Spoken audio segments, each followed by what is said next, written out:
Today we'll discuss beta blockers with membrane stabilizing property.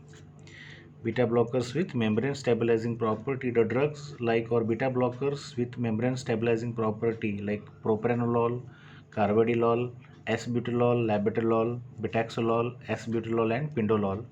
These are the beta blockers which are having membrane stabilizing action or membrane stabilizing property.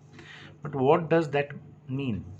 So these beta blockers having or this drug possess sodium channel blocking activity. Sodium channel blocking property or sodium channel blocking activity, we call it as a local anesthetic activity. This drug possess sodium channel blocking effect or local anesthetic activity, and that sodium channel blocking effect or local anesthetic activity is called as membrane stabilizing action. And this membrane stabilizing action contribute to its antiarrhythmic effect, and that's why these are the drugs helpful in the treatment of arrhythmia.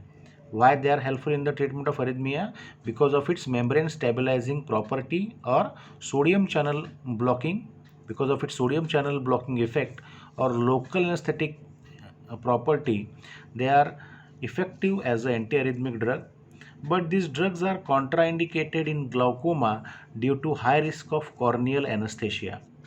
These drugs are contraindicated in glaucoma due to high risk of corneal anesthesia, but they are preferred drug in the treatment of arrhythmia because of its membrane stabilizing action or because of its sodium channel blocking effect.